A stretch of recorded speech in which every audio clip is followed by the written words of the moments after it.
Okay, ladies and gentlemen, I apologize, but I left my iPad at school today, so we're going to have to make do with a iPhone video.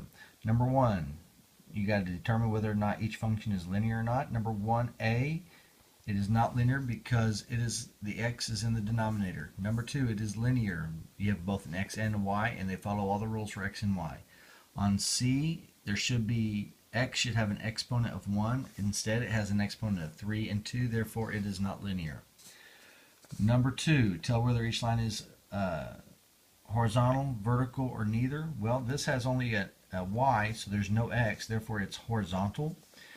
This one, there's an x and a y, so it would be slanted, so it would be neither horizontal or vertical. Now this one only has an x, therefore it would be vertical, because it would be an x equals line. Number three, find the slope of the line containing each pair of points. Well, on this particular one, the x-intercept of -4 is -4, 0. The y-intercept of 0, 3. So when you do y minus y, you get 0 minus 3. And then on the bottom, -4 minus 0. You end up getting a -3 over -4, which reduces down, or which is a 3/4, positive 3/4. So that's your slope. Here, -8 minus -8 on top gives you a 0 in the numerator. Therefore, 0 divided by -2 is 0 slope. And on number C, you get a 2 minus 2 in the denominator, so therefore anything divided by 0 would be undefined. So that again would be a vertical line, that would be an x equals, this would be a y equals because it's horizontal. Alright, now let's go to number 4. Notice you have a table and a graph. In this equation, I've given you -1, 0, 1, and -2. You've got to plug those into the equation to find the missing points. So if I give you an x, you plug in the x to find y.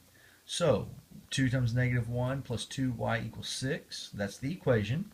You've plugged in -1. You then add 2 to both sides. You then divide by 2 and you get y is equal to 4.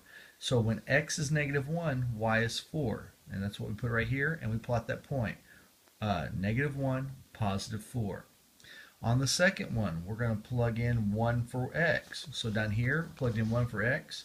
I end up getting, I subtracted 2 right here because 2 times 1 is 2, and therefore you subtract 2 to get to the other side. 6 minus 2 is 4, and you end up getting y is equal to 2. So when x is 1, y is 2. So when x is 1, y is 2. Notice those are in the straight line as well now. Alright, the next one. Well, we plugged in 0 for y. So when I plug in 0 for y, that marks out, and I'm left with 2x equals 6, and 2 times 3 is 6. So that's going to be the point 3, 0. 3, 0, and that's what I marked right there. The last one, when we plug in -2 for y, we end up getting 5 for x. So you plot the point 5, -2, and that makes a straight line.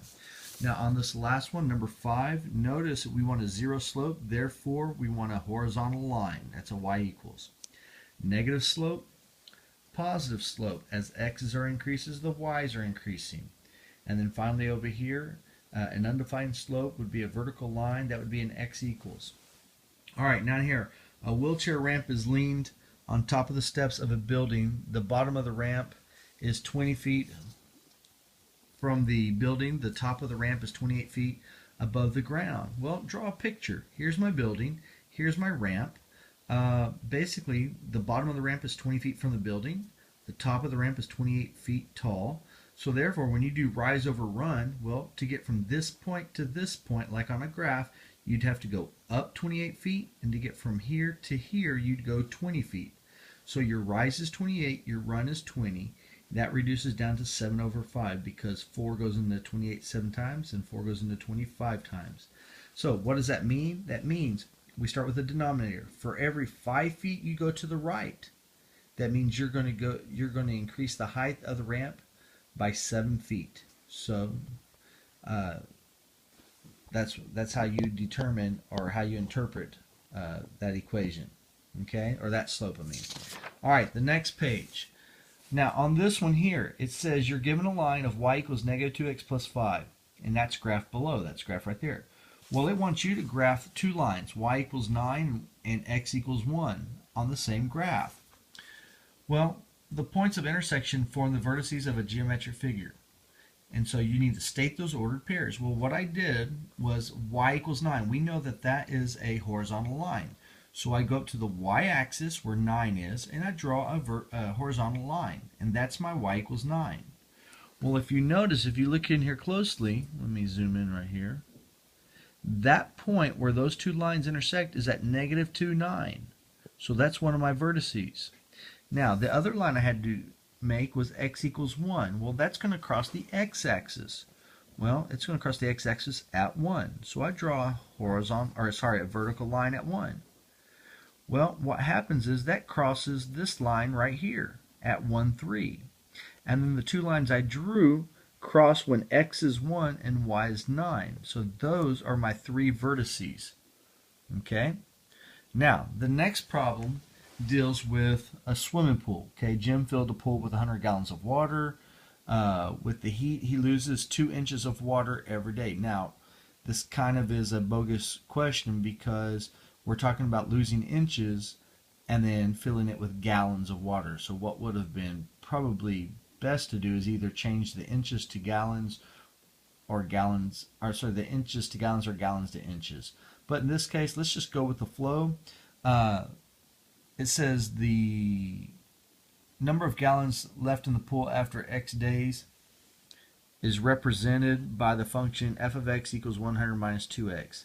And we're going to find the intercepts, we're going to graph the function, and we're going to explain what each intercept represents. So, notice the intercepts, remember we talked about plugging 0 in for x and 0 in for y. Well, this time I'm going to plug in 0 for x. So that's what I'm going to do here.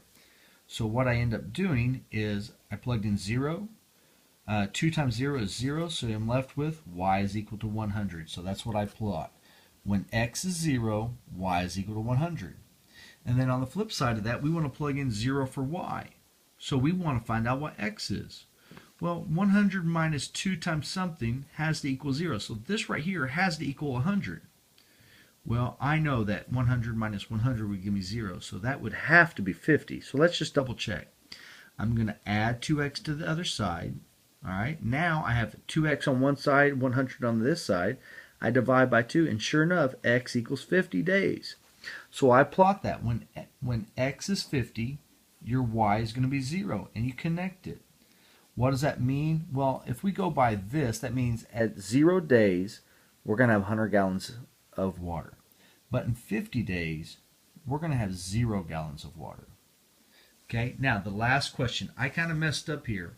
On this one here, you have to solve for y.